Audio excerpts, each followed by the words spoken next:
அப்போஸ்தலர் நடவடிக்கையுடைய புஸ்தகத்தில் 18ஆம் அதிகாரத்தினுடைய 24 28 வரைக்கும் உள்ள வேத பகுதிகளை வாசி கேட்போம்.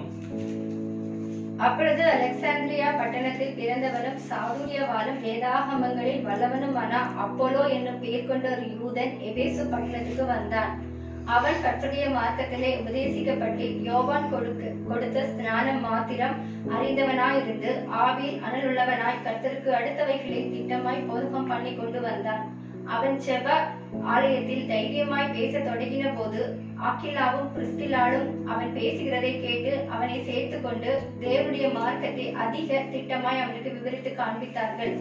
பின்பு அவன் அஹாயா நாட்டுக்கு போக வேண்டும் என்றிருக்கையில் சீஷர்கள் அவனை ஏற்றுக்கொள்ளும்படி சகோதரர் அவர்களுக்கு எழுதினார்கள்.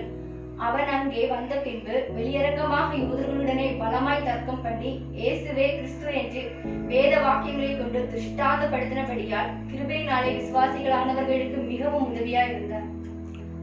ஹல்லேலூயா. இந்த வேத பகுதியில் நாம் பார்க்கிறதான காரியம் 28வது வசனத்துல வாசிக்கிறோம். அவன் அங்கே வந்த பின்பு வெளியரங்கமாக யூதர்களுடனே பலமாய் தர்க்கம் பண்ணி இயேசுவே கிறிஸ்து என்று வேத வாக்கியங்களை கொண்டு திருஷ்டாந்தப்படுத்தினபடியால் கிருபையினாலே விசுவாசித்தவர்களுக்குள்ளே மிகவும் உதவியாயிருந்தான். அவன் மிகவும் உதவியாயிருந்தான். இன்னைக்குள்ள தலைப்பு witness of the people of God, இறை மக்களின் சாட்சி. இறை மக்கள் எப்படி சாட்சி வைக்கிறது? நீ இறை மக்கள் சொன்ன உடனே இதில் இன்னைக்குள்ள ஞாயிற்றுக்கிழமை அப்படின்னு சொல்றது லேட்டி சண்டேன்னு சொல்லி லேட்டி சண்டேயாக ஆசரிக்கிறார்கள். அதில் இறை மக்களின் சாட்சி. அப்போ லேட்டி கிளர்ஜி என்று சொல்லி இந்த இறை மக்கள் கூட்டத்தில் 2 பேர் வந்து தான் தீரணும். ஒன்று லேட்டி, இன்னொன்று கிளர்ஜி. இந்த கிளர்ஜிக்கும் லேட்டிக்கும் அநேகருக்கு வித்தியாசம் தெரியாத இந்த காலகட்டம் ஆயிட்டு. இனி லேட்டி பெருசா கிளர்ஜி பெருசா உள்ள போராட்டம் இப்பொழுது சிஎஸ்ஐயா சிஎஸ்ஐடிஏயான்னு சொல்லி இன்னைக்கு ஒரு பெரிய போராட்டங்களும் ஒரு கலக்கங்களும் சாட்சி இல்லாமைகளும் நடந்து கொண்டிருக்கும் இந்த காலத்துல லேட்டியா கிளர்ஜியா என்ற கேள்விக்கு அல்ல நான் இங்க பிரதானம் கொடுக்கிறது. இறை மக்களின் சாட்சின்னு இறை மக்கள் என்று சொல்லும் போது 2 பேரும் அந்த இடத்துல வருவாங்க. லேட்டிக்கு மட்டும் என்னது குறைந்தவர்கள் இல்லை, இங்கு கிளர்ஜி கூடினவர்கள் அல்ல. கிளர்ஜி என்று சொல்லுகிறது யாரு? தன்னுடைய உபஜீவிதத்துக்கு தேவனை தேடுகிற மார்க்கத்தில் தன் உபஜீவிதத்தை கண்டடைகிறவன் கிளர்ஜி. ஆனால் லேட்டி என்று சொல்லுகிறது யாரு? அவர்கள் தங்களுடைய தேவைகளை தாங்களுடைய உழைப்பிலையும் தாளந்திலையும் கண்டுகொண்டு அவர்கள் தேவனுடைய ராஜ்யத்தை தேடி வருகிறவர்கள். அப்ப இதுல விசேஷித்தவர்கள் என்று சொல்ல போனால் லேட்டி என்று சொல்லுகிற லே ஃபெலோஷிப், அதாவது லே மக்கள் தான் இதுல உண்மையிலேயே விலையேற பெற்றவர்களாக, இது என்னுடைய கருத்து, நான் மற்றவருடைய கருத்துக்காக சொல்லவில்லை. கிளர்ஜி என்று சொல்லிக்கொண்டு நடந்தாலும் சரி, நீ லேட்டி என்று சொன்னாலும் சரி, இறை மக்கள் என்று சொல்லுகிற சாட்சி 2 கூட்டத்திற்கும் தேவை என்பதை மட்டும்தான் நான் இந்த காணொளி மூலமாக இதை கேட்க போகிற பார்த்து கொண்டிருக்கிறவர்களுக்கு சொல்லுகிறேனே தவிர, இல்லாம இறை மக்கள் அப்படின்னு சொன்ன உடனே கிளர்ஜி என்னதோ இறைவன் ஆகிட முடியாது. அவன் இறை மக்கள் கூட்டத்தில் வரக்கூடிய நபர் தான் இந்த கிளர்ஜிகளும். அவர்களுக்கு என்ன, அதாவது அட்மினிஸ்ட்ரேஷன், அதாவது சபையினுடைய அட்மினிஸ்ட்ரேஷன் இந்த நாட்களில் அவர்கள் கைகளில் இருக்கிறது, அதிகாரம் இருக்கிறது. அந்த அதிகாரத்தை வைத்து தங்களுடைய சாட்சியை நிலைநிறுத்துகிறார்களா என்றால் அது இல்லாத போன ஒரு காலமாக இருக்கிறது. இது மனவேதனையின் காலம். அவற்றை குறித்து நான் அதிகமாக ஒரு எக்ஸ்பிரஷனுக்கு அல்ல, பொதுவே நம்முடைய அறிவு ஒன்று இருக்க வேண்டும். லேட்டி யாரு, கிளர்ஜி யார்? கிளர்ஜி என்று சொல்லுகிறது ஆர்டைன் பர்சன் சொல்லுவாங்க. அவங்க பூரணமாக தேவ ராஜ்யத்தை தேடி அதை மனிதர்களுக்கு வெளிப்படுத்துகிறவர்கள். ஆனா லேட்டி என்று சொல்கிறவர் யாரு? அவர்கள் தேவ ராஜ்யத்தை தேடி அதை பூமியில ஸ்தாபிக்கிறவர்கள். இவர்கள் வெளிப்படுத்துவார்கள், அவர்கள் ஸ்தாபிப்பார்கள். அது தெளிவாக உள்ள ஒரு அறிவை இன்னும் இந்த சமூகத்துல லேட்டிக்கும் கிளர்ச்சிக்கும் ஒரு எப்பவும் ஒரு போராட்டம் இல்லைன்னா அரசியல் நடப்பதுக்கு காரணமே அவருடைய டியூட்டிகள். லேட்டியுடைய டியூட்டின்னு தெரியவில்லை, கிளர்ச்சியுடைய டியூட்டி, ரெண்டு பேருடைய டியூட்டி என்ன? இந்த உலகத்தை சாண்டிஃபை த வேர்ல்ட் அப்படின்னு போட்டிருக்காங்க. ரெண்டு பேருடைய டியூட்டியும் உலகத்தை என்ன செய்யணும்? பரமண்டத்தில் இருக்கிற எங்கள் பிதாவே உம்முடைய ராஜ்யம் வருவதாக, உம்முடைய சித்தம் பரலோகத்தில் செய்வது போல பூமியிலும் செய்யப்படுவதாக ஜெபிக்கிற இந்த ஜெபத்துக்கு அடிஸ்தானமாய் ரெண்டு கூட்டத்தாரும் செய்ய வேண்டியது அந்த ராஜ்யத்துக்காக, தேவனுடைய ராஜ்யத்துக்காக இந்த பூமியை சாண்டிஃபை பண்றதுன்னா சுத்திகரித்து பரிசுத்தமாக்குறது தான் இங்க எல்லாருடைய வேலை. ஆனா இந்த ரெண்டு கூட்டமும் அது தெரியாதபடி நீ பெருசா நான் பெருசான்னு சொல்லி இன்னைக்கு மோதி ஆதி மிஷினரிகளுடைய ஊழிய பாதையை தகர்க்கிறார்கள். அதற்கு உதாரணமாக தான் நான் இங்கு வாசித்ததான இந்த அப்பல்லோ என்று சொல்லுகிற நபர் அப்போஸ்தலர் நடபடியுடைய 18ஆம் அதிகாரத்தின் 20ஆம் வசனத்துல, அப்போது அலெக்சாண்ட்ரியா பட்டணத்தில் பிறந்தவனும் சாதுரியவானும் வேதாகமங்களில் வல்லவனுமான அப்பல்லோ என்னும் பேர் கொண்ட ஒரு யூதன் எபேசு பட்டணத்துக்கு வந்தான். அங்க தெளிவா வளர கிளியரா ஒரு லேட்டி, இது லேதான், லேமன்ஸ், ஒரு சாதாரண விசுவாசி தான், ஆர்டினரி விசுவாசி. அவர் எப்படி, ஆனா விசுவாசின்னு சொல்வதற்கு அங்க ஒரு தகுதி தேவைப்படுகிறது. அந்த அப்பல்லோவுடைய தகுதி எதுவா இருந்திருக்கிறது? முதலாவது அவர் எப்படிப்பட்டவராக இருக்கிறாரு? சாதுரியவான். இரண்டாவது வேதங்களில் வல்லவன், வேதத்தை அறிந்தவன், ஐஸ்வர்ய சாதுரியமான அறிவிலை நிறைந்தவன். அப்பல்லோ யாரா இருக்கிறான்? வேதத்தை அறிந்தவனும் அறிவில் நிறைந்தவனுமாயிருக்கிறான். வேதமும் அறிவும் ரெண்டும் அவன் கையில இருக்கிறது. சாதுரியவான் அப்படின்னு சொன்னா அது அவனுடைய நாலேஜின்னு சொல்லலாம், அவனுடைய விஸ்டம் சொல்லலாம், அவனுடைய எபிலிட்டின்னு சொல்லலாம், அவனுடைய டேலண்ட்ஸ்கள் சொல்லலாம். எல்லாமே அந்த இடத்துல வருகிறதை நாம் பார்க்க முடியும்.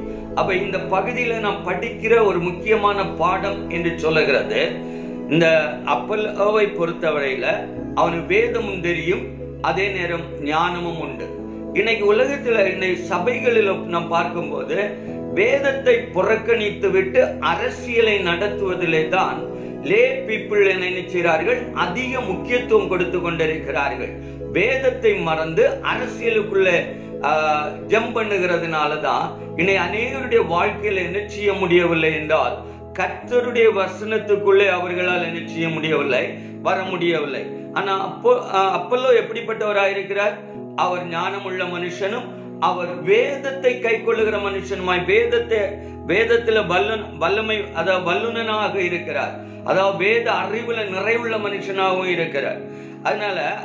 அதனாலதான் அவர் என்ன செய்கிறார்? சாட்சியாக இருக்கிறார். இன்னைக்கு ஒரு லே பர்சன் இல்லைங்க, ஒரு சாதாரண விசுவாசி தேவனுக்கு சாட்சியாக இருக்க ரெண்டு இடம்தான். ஒண்ணு ஞானம், இன்னொன்னு வேத அறிவு. இந்த ரெண்டும் இல்லாம யாருமே சாட்சியா இருக்க முடியாது. இன்னைக்கு சாட்சியா இருக்கணும்னு சொல்லிட்டு எல்லாரும் என்ன சாட்சி சொல்றோம்? நான் போன கூட்டத்துக்கு போயிருந்தேன், அங்க எனக்கு சுகம் கிடைத்தது. நான் கஷ்டத்தில் போயிருந்தேன், அங்க எனக்கு கடன் தீர்ந்தது. நான் வியாதியில இருந்தேன், நான் விடுதலையாக்கப்பட்டேன். நான் வேலை கிடைக்கணும்னு போயிருந்தேன், எனக்கு கவர்மெண்ட் வேலை கிடைத்தது. இதுதான் இன்னும் எல்லாருக்கும் சாட்சி. இந்த சாட்சி வேதத்துல சொல்லப்பட்ட சாட்சி அல்ல. அதாவது இறை மக்களின் சாட்சின்னு சொன்னா என்னதான் இருக்கணும்? அவங்களுடைய ஞானமும் வேத அறிவும் சமூகத்துல வெளிப்பட்டால் அதுதான் இறை சாட்சி. ஞானம் உள்ளவர்களாயிருக்கணும், இரண்டாவது வேத அறிவு உள்ளவர்களாயிருக்கணும். நீ சாட்சின்னு சொல்லிக்கிட்டே இருக்கிறாங்க. இப்போ நாம் இந்த இன்னை உள்ள கொடுக்கப்பட்ட பகுதிகளில் தானியேல் 3ஆம் அதிகாரத்துல 12-30 வரைக்கும் வாசிக்க வேண்டிய வரும். அங்க தானியேலுடைய வாழ்க்கை, தானியேலுடைய நண்பர்களுடைய வாழ்க்கை, அவர்கள் எப்படிப்பட்டவர்களா இருந்தார்கள்? எல்லா அறிவிலும் கல்தேயர்களுடைய அந்த எழுத்தை அவர்கள் வேகமாய் கற்றுக்கொள்ளக்கூடிய திறனும் அறிவும் உள்ளவர்களா இருந்தார்கள். அதுல 16வது வசனம், சாத்ராக் மேஷாக்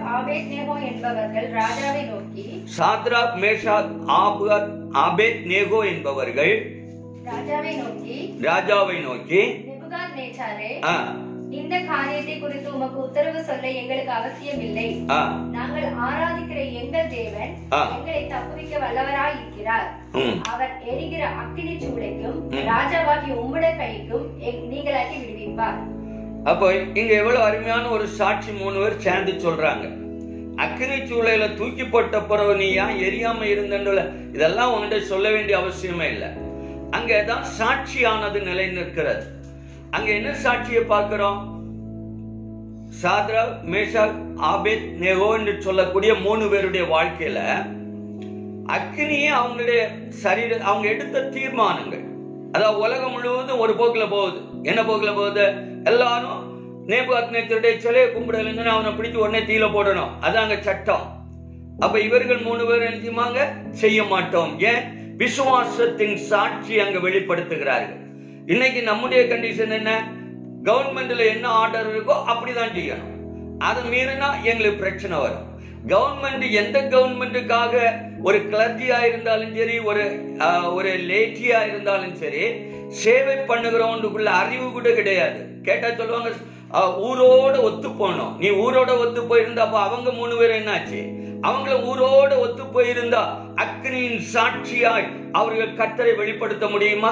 நம்ம வேதத்தின் சாட்சியாய் இன்னைக்கு இந்த உலகத்துல ஒரு சாட்சி, ஒரு நாடு டென்சினியான்னு சொல்லுகிற நாடு இருக்கதானே செய்கிறது.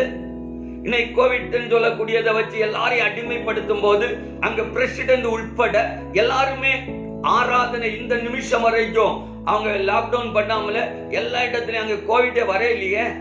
அப்ப அது ஒரு சாட்சி இல்லையா? இந்த சாட்சியை சிந்திக்காத கிறிஸ்தவ சமுதாயம், நீ லேட்டியா இருந்தா என்ன, நீ கிளர்ஜியா இருந்தா என்ன, உனக்கு என்ன சாட்சி? இந்த பூமியில சாட்சி 2 தான். ஞானமும் வேதமும் இல்லாத ஒருத்தனுக்கு சாட்சியே இல்ல. வேதம் என்று சொல்ல கர்த்தர் என்ன சொல்லுகிறார்? நீ அக்கினியோடாய் நடந்தாலும் அது உன்னை பட்சிக்காது. அதான் ஏசாவில நம்ம வாசிக்கிறார். பெருவெள்ளம் வந்தாலும் அது உன்னை வாரிக்கொண்டு போகாது, காற்று வந்தாலும் உன்னை அடிச்சுட்டு போகாது.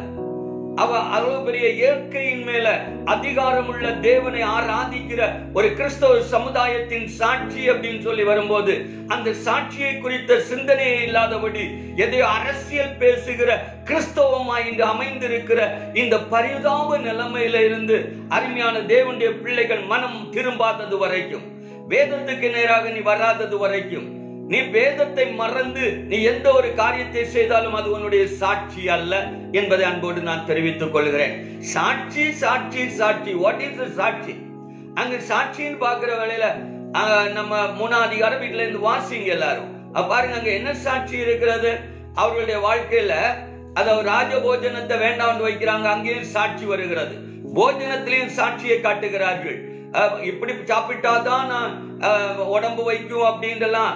அது அரசியல் விதிரத்தில் ராஜ பாரம்பரியத்துல எல்லாம் சாப்பிட ஒண்ணு வேண்டாம். விசுவாசத்துல வரும் என்னது பயரையும் கஞ்சியும் சாப்பிட்டாலும் எங்களுக்கு சரீரம் ஸ்ட்ராங்கா தான் இருக்கும், மற்றவர்களை கூட நாங்க பலமா தான் இருப்போம், அழகா தான் இருப்போம் நிரூபித்திருக்கிறார்கள். இந்த தானியேலோடு கூடிய அந்த 3 சகோதரர்களும் 4 பேரும் இந்த பூமியில நிரூபித்து இந்த வேதத்துல எழுதப்பட்டிருக்கிற இது மாறாத ஒரு சாட்சி. இனி அடுத்து நம்ம பார்க்கிற நேரத்துல இனி சாட்சி என்று சொன்னால் வேதத்துல இன்னும் அப்போ சங்கீதம் 15ஆம் அதிகாரத்தை அங்க சாட்சியாக நமக்கு கொடுத்திருக்கிறார்கள். அங்க 15ல என்ன வாசிக்கின்றோம்? 1வது வசனத்துல கர்த்தாவே யாருடைய கூடாரத்தில் தங்குவான், யாருடைய பரிசுத்த பர்வதத்துல வாசம் பண்ணுவான்.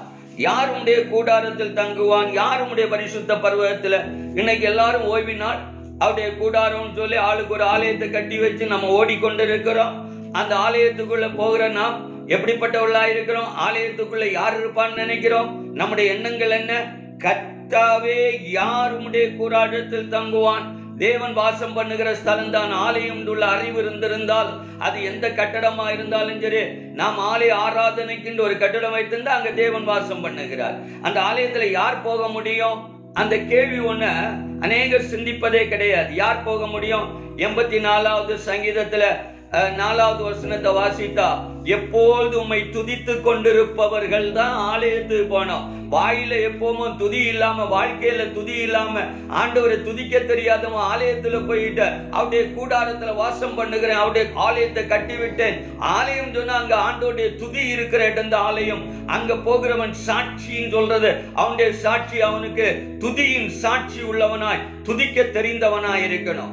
அடுத்த அதே போல 5வது வசனத்துல என்ன சொல்லி, தங்கள் இருதயங்களின் சபையான வழிகளை கொண்டிருக்கிறவர்கள் போனோம். அங்க தேவனுடைய அந்த யார் அவருடைய கூடாரத்துல போக முடியும் அப்படின்னு கேட்டாலே, இருதயத்துல சபையான வழிகளை கொண்டிருக்கிற மனுஷனா இருக்கணும்.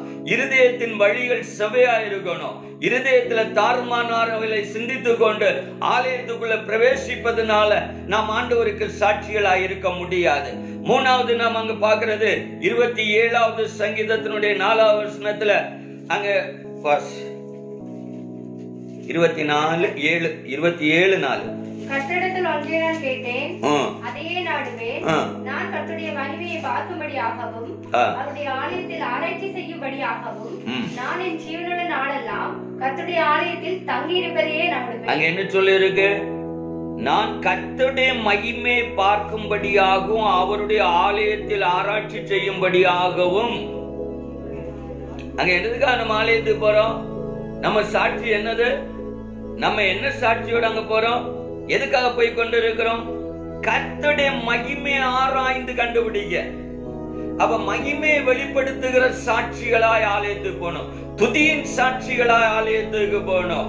அந்த இருதயத்தில் செவ்வையான வழிகளை கொண்டவர்களாய் ஆலயத்துக்கு போகணும்.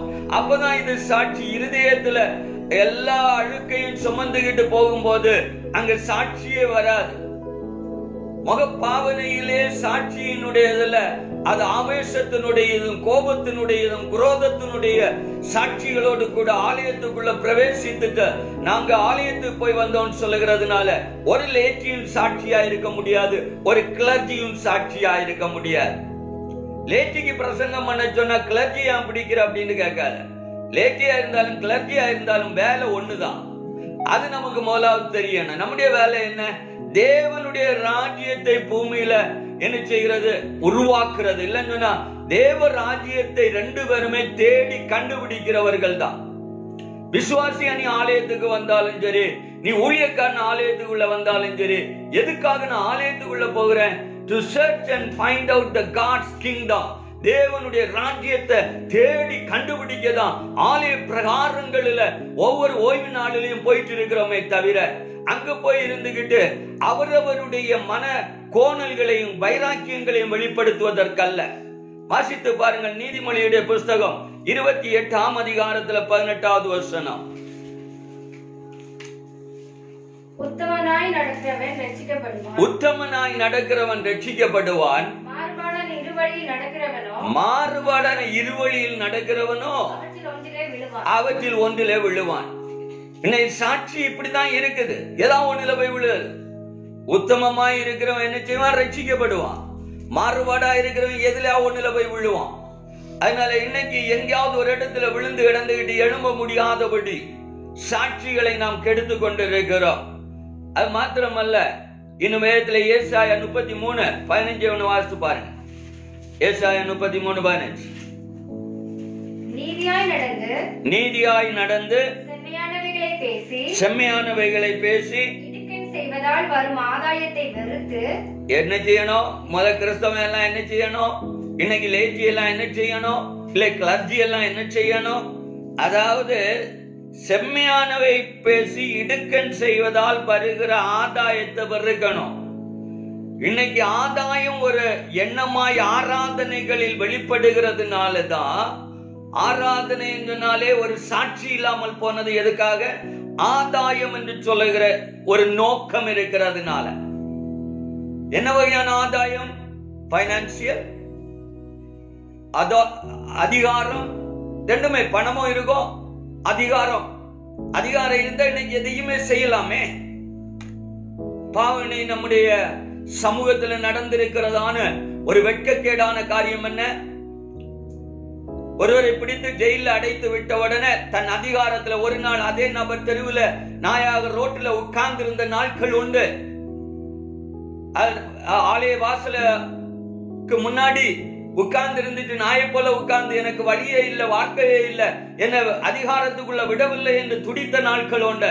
அன்னைக்கும் போலீஸ் விரட்டும் போது ஓடி ஒழித்து கோடதிகளில போன நபர்கள் இன்னைக்கு அதிகாரத்துல வந்தவுடன் அவனை பிடித்து கொண்டு போய் போலீஸ் ஸ்டேஷன்ல அடைக்கிறதான ஒரு நற்பாக்கியமான சமூகத்தை நான் நினைத்து வேதனையோடு வெட்கத்தோடு இந்த காலை நேரத்தில் நினைத்து நான் ஜெபித்த அப்படிப்பட்ட இந்த பொல்லாத சாட்சி கட்ட கிறிஸ்தவனுடைய வாழ்வுல இன்னும் ஒரு மகா பயங்கரங்கள் வரதான் போகிறது. கொரோனாவோட தீர்ந்து நினைக்காத அடுத்த வருகிறத இன்னை 5G மட்டுமல்ல 6G சொல்லுகிற ஒரு பயங்கரம் வரப்போகிறது. 5G இன்னைக்கு இஸ்ரவேல் தன் கையில எடுத்ததோ இனி அடுத்த 6G சொல்லுகிறத உலகத்துல வரும்போது அதோட இந்த உலகத்துல நீ ஒரடா செய்ய முடியாதபடி நீ சாட்சியும் வைக்க முடியாது, சாட்சியின் ஜீவிதமும் செய்ய முடியாது ஒரு நற்பாக்கியத்தினுடைய நாட்கள் உனக்கு வந்து தீரும். இன்னைக்காவது நீ ஆலயத்துல 20 பேருவோ 25 பேருவோன்னு சொல்லிட்டு இருக்கிறான். இனி அன்னைக்கு ஒரு நாள் நீ ஆலய வாசலே மிதிக்காதன்னு சொல்லக்கூடிய ஒரு நற்பாக்கியத்தை உருவாக்குற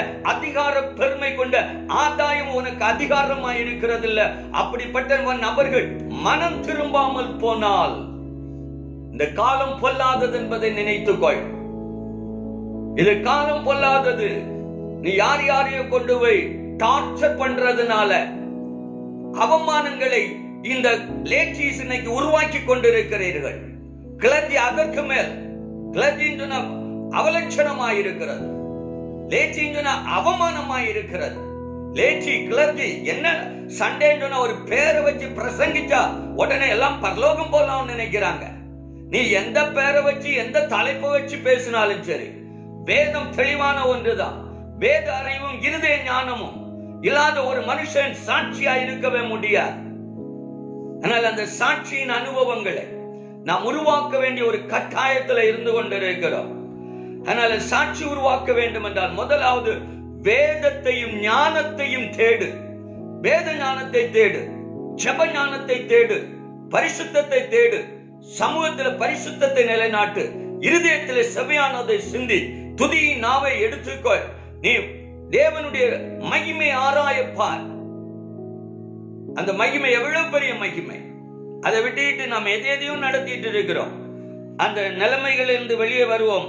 ஆதாய எண்ணங்கள் அல்ல. அடுத்து நான் பார்க்கும்போது ஆதாயத்தை வறுத்து பரிதானங்களை வாங்காதபடிக்கு தங்கள் கைகளை உதறி ரத்தம் சிந்துவதற்கான யோசனைகளை கேளாதபடிக்கு தன் செவியை அடைத்து பொல்லாப்பை காணாதபடிக்கு தன் கண்களை மூடிக்கொள்ளுகிறவனே தேவனுக்கு சாட்சியாயிருக்க முடியும். சாட்சி எப்படி நான் சாட்சியாயிருக்கிறது? பிரசங்கம் பண்ணி சாட்சியாயிருக்க முடியாது. அற்புதம் செய்த உடனே சாட்சியாயிருக்க முடியாது. ஜெபம் பண்ணின உடனே சாட்சியாயிருக்க முடியாது. நீ சாட்சியாயிருக்க வேண்டிய விதம் தெளிவா ஏசாயா 33:15 சொல்லி இருக்கு. நீ என்ன செய்யணும்? இடுக்கண் செய்யாமலும் ஆதாயத்தை வெறுக்கிறவனும் இடுக்கண் செய்து வருகிற ஆதாயம் அதான் உள்ள ரொம்ப முக்கியம். மற்றவனை இன்னைக்கு ஒரு அப்பாயின்மெண்ட் ஆர்டர் வாங்கணும்னு சொன்னா டயஸ்ல ஒரு அப்பாயின்மெண்ட் ஆர்டர் வாங்க, எந்த டயஸா இருந்தாலும் சரி போய் பாரு, அங்க என்ன நடக்குது? ஒரு அப்பாயின்மெண்ட் ஆர்டருக்கு லட்சக்கணக்கில் லஞ்சம் வாங்குகிற பிஷப் முதல் லேச்சி முதல் செக்ரட்டரி முதல் எல்லாருக்கும் இந்த பாவத்தினுடைய லஞ்சத்தினுடைய பிடிகள். இவர்கள் என்னைக்கு மனம் திரும்புவார்கள்? என்னைக்கு இந்த ஏசாயா 33:15 வாசித்தார்கள்? வாசித்திருந்தான் நீ சாட்சியா இருப்பது எப்படி என்றுள்ளது உனக்கு புரிந்திருக்குமே. மற்றவனுடைய கஷ்டத்தை இன்னும் சுரண்டி அவனே ஒரு வேலைக்கு வரான்னு சொன்னா நான் எப்படியா என் குடும்பத்தை காப்பாற்றணும்னு சொல்லி வேலையை தேடி வரும்போது அவனுக்கிட்ட 5 லட்சத்தை கூட இது கவர்மெண்ட் அப்பாயின்மெண்ட் இல்ல இது கவர்மெண்ட்ல இருந்து சம்பளம் உனக்கு வரும் அப்படின்னு அவன்கிட்ட 5 லட்சத்தை வாங்குறது. நீ எல்லாம் ஒரு கிறிஸ்தவனா இருப்பதை காட்டிலும் நீ ஒரு பிசாசா இருப்பது எவ்வளவு நலமா இருக்கும் என்று நான் நினைக்கிறேன்.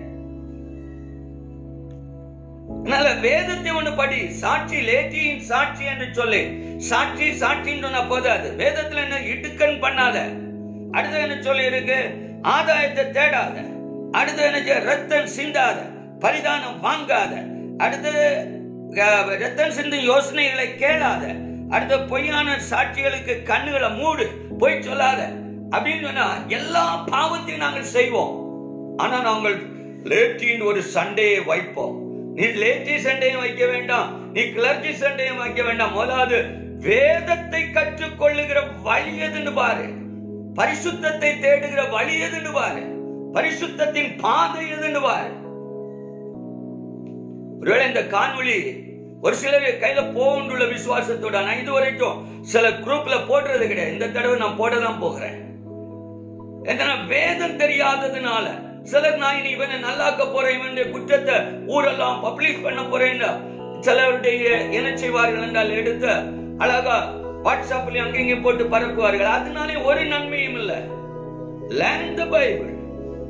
வேதம் அப்பல்லோ போல தெளிவா இருக்க வேண்டும்.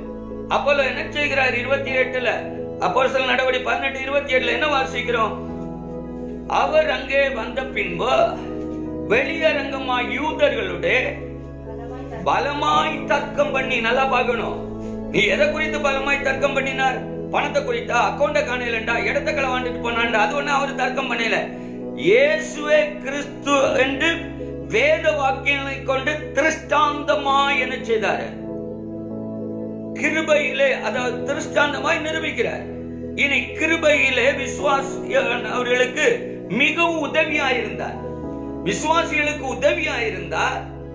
இயேசு கிறிஸ்துவை நிரூபித்து காட்டினார். யூதர்கள் மத்தியில, நம்பாதவர்கள் மத்தியில அவரை நிரூபித்து காட்டினார் வேதத்தின் அறிவினால. இது வேத அறிவில்ல, கொஞ்சம் அக்கௌண்ட், கொஞ்சம் லேண்ட், இந்த அறிவை வச்சுக்கிட்டு இது சொத்து, இது மிஷனரி சொத்து, கொஞ்சம் ஸ்டோரியை வச்சு நீ வேத அறிவை வச்சுட்டு நீ வேதத்தில் இருந்து இயேசு கிறிஸ்துவை நீ வெளிப்படுத்துகிற ஒரு நபராய் இருந்தால் மட்டும்தான் நீ சாட்சியாய் இருக்க முடியும். அதனால வேத அறிவுக்கு நேராக ஒவ்வொரு இறை மக்களும் கடந்து போங்க. அரசியல் பாதையிலிருந்து வெளியே வாருங்க. வேதத்தையும் ஜெபத்தையும் உங்களுக்கு மையப்படுத்துங்க.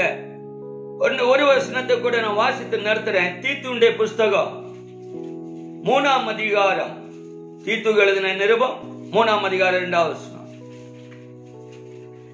ஒருவனையும் தூஷியாமலும் சண்டை பண்ணாமலும் பொறுமை உள்ளவர்களாய் எல்லா மனுஷருக்கும்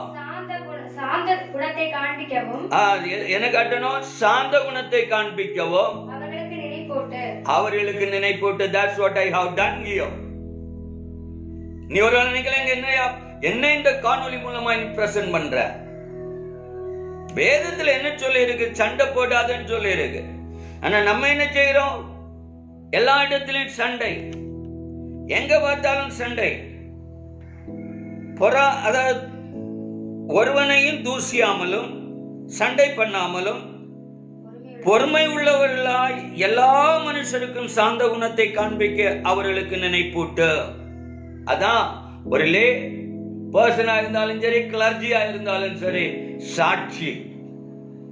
எல்லா மனுஷருக்கும் சாந்த குணம். கிறிஸ்தவம் சொன்னாலே சாந்தம் தானே தவிர கிறிஸ்தவம் சொல்றது ஆவேசமோ கோர்ட்டு ரோடுகளும் அல்ல.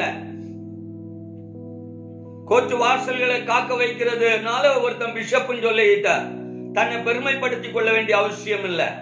கோர்ட்டு வாசலையோ இல்லைங்க போலீஸ் ஸ்டேஷனை காக்க வைக்கிற ஒரு கமிட்டிக்காரனோ ஒரு பிஷப்போ நீ சாட்சியா இந்த பூமியில ஒன்னையும் நிறைவேற்ற முடியாது. நீ சாட்சியா இருக்கணும். இறை மக்கள் சாட்சியா இருக்கணும் சொன்னா வேதத்தை ஒன்னு தியானித்து பார். வேதத்துக்குள்ள என்ன சொல்லி இருக்கு? அங்க தூசிக்காதன்னு சொல்லி இருக்கு, அங்க சண்டை போடாதன்னு சொல்லி இருக்கு, அங்க பொறுமையாயிருன்னு சொல்லி இருக்கு. ஆனா இது ஒண்ணுமே கிடையாது. பொறுமையும் கிடையாது, கூப்பிட்டு பேசுறதும் கிடையாது, கேட்கறதே கிடையாது, முகத்தை பாக்குறதே கிடையாது. உடனே கொண்டு போய் ஒரு பெட்டிஷனை கொடுத்து உலக பிரகாரமாக கோடதியிலேயோ போலீஸ் ஸ்டேஷன்லயோ ஏற்பித்து விட்டால் நீ ஒரு சாட்சி உள்ள கிறிஸ்தவனான்னு கேட்கிறேன். அது உண்டாக்காத பட்சம் இதோ இன்னும் வரப்போகுது. ஆபத்து இதோட தீரவில்லை. தேவனுடைய கோபாக்கினி நாட்கள் இன்னும் தீர்ந்து நினைச்சிட்டு இருக்காத. He is in the burning sensation. அவருடைய உணர்வுகள் எல்லாம் எரித்து கொண்டிருக்கிறது. இந்த நாட்கள் பொல்லாததா இருக்கிறதுனால தெய்வ ஜனங்கள் நீங்க தயவு செய்து மனம் திரும்புங்கள். இந்த தலைப்புகளை கொடுக்கிறதுனால தலைப்புகளை பார்த்தா ஒன்னு வேதத்தை ஆராய்ந்து ஜனத்துக்கு போதியுங்க. வேதம் இல்லாம சுயமாய் பிரசன்ட் பண்ணி, சுயமாய் மேட்டிமையை காட்டி, சுயமாய் காரியங்களை செய்து நம்முடைய கிறிஸ்தவத்தினுடைய அவமானத்தில் இருந்த சாட்சியின் வாழ்க்கையை எப்படியாவது திரும்ப கட்டும்படியாய் ரிவைவ் யுவர் லைஃப். உன் வாழ்க்கையை ஒரு தடவை மறுமலர்ச்சியுடைய அனுபவத்தை கொண்டு வாருங்கள். கர்த்தர் உங்களையும் என்னை ஆசீர்வதிக்கும்படியாய் நாம் எல்லாரும் கண்களை மூடி ஒரு நிமிஷம் ஆண்டவருடைய சமூகத்தில் ஜெபிப்போம். எங்கள் அன்பின் நல்ல பிதாவே, இந்த நல்ல காலை வேளையில ஆண்டவரே, இந்த ஓய்வு நாளில எல்லா மக்களும் ஆலயத்துக்காக ஓடி போகிறது காரியமே, இறை மக்கள் சாட்சியாய் தீர வேண்டும். அதனுடைய வழிகள் என்ன என்று ஆராய்வதற்காக ஆலயத்து ஓடுவார்கள். ஆனால் நாங்களோ ஆண்டவரே, இன்னும் இந்த பயங்கரங்கள் நடந்தோம், ஏதோ ஆண்டவரே 20 பேரையும் 10 பேரையும் 150 பேரையோ நாங்கள் ஆலயத்துக்குள்ள வைத்து 4 ஆராதனை 5 ஆராதனை நடத்துகிறோம் என்று நாங்கள் ஏதோ ஆண்டவரே 2 பாட்டை பாடி ஜனத்தை அனுப்புகிறோமே தவிர ஆண்டவரே, ஜனங்கள் சாட்சியின் அனுபவத்தை கையில எடுத்தோம். சாத்ரா மேஷாக் ஆபேத்நேகோ போல அக்னியின் ஊடாய் நடந்தாலும் அது எங்களை பட்சிக்காது. இந்த கொரோனா அல்ல, எங்களுக்கு எந்த விதமான ரோக பந்தனங்களும் எங்களை தொடாது. நாங்கள் விசுவாசிக்கிற தேவன் இயற்கையில் மேல் அதிகாரம் உள்ளவர், சகலத்தையும் சிருஷ்டித்தவர், அவர் சிருஷ்டிப்பின் தேவன், அவர் சர்வ வல்லமை உள்ளவர், அவர் நீதியின் தேவன், அவர் அற்புதங்களை செய்கிறவர், அவர் சொல்ல ஆகும், அவர் கட்டளை நிற்கும், அவருடைய வார்த்தைகள் ஆம் என்றும் ஆமென் என்றும் இருக்கிறவைகள் என்ற சாட்சியை வெளிப்படுத்த அடியேனையும் அடியார்களை ஒன்று போல உம்முடைய தெய்வ பிரசன்னத்தை, உம்முடைய பரிசுத்த ஆவியினுடைய அபிஷேகத்தை ஆண்டவரே, இந்த கடைசி நாட்களில் நானும் நாங்களும் பெற்றுக்கொள்ள ஆண்டவரே, இந்த கடைசி நாள் நாங்கள் சாட்சியாய் தீர எங்களை உதவி செய்ய உம்முடைய திருப்பாதத்தில் ஒப்புக் கொடுக்கிறோம். தொடர்ந்து நீர் பேசும் ஆண்டவரே. இந்த வார்த்தைகள் யாருடைய இருதயத்துக்காகப்பட்டிருந்தா ஆண்டவரே, அப்பல்லோடைய வாழ்க்கையில் ஆண்டவரே, அவன் மிகவும் பலமாய் பப்ளிக்கிலே தான் ஆண்டவரை போராடுகிறார். மறைந்திருந்து போராட்டம் அல்ல ஆண்டவரே. இந்த அநேகர் நாங்கள் ஒளித்திருந்து ஜெபிக்கிறோம் என்று வேதனைப்படுகிறார்கள் ஆண்டவரே. அப்பல்லோவை போல வேதத்திலேயும் ஆண்டவரே சாதுர்யமாയിട്ടുள்ள அறிவும் தெளிவும் இந்த பூமியில இருந்திருந்தால் விசுவாசிகள் இந்த ஆண்டவரை நீதிக்காக போராடி இருப்பார்களே ஆண்டவரே. அவர்கள் உம்முடைய மகிமையை வெளிப்படுத்துவதற்காக ஆண்டவரே வெளிப்பட்டு இருப்பார்களே ஆண்டவரே. ஒரு அப்பல்லோவை போல நாங்களும் வேத வல்லுநர்களாய் மாற ஆண்டவரே, சாதுர்யம் உள்ள ஞானத்தின் அறிவை பெற்றுக்கொள்ள எங்கள் ஒவ்வொருடைய இருதயங்களையும் ஆண்டவரே, இதை பார்த்து கேட்கிற பிள்ளைகளுடைய ஜீவிதத்தை நீ பலப்படுத்த இயேசுவின் நாமத்தில் ஒப்புக் கொடுக்கிற நல்ல பிதாவே, ஆமென்.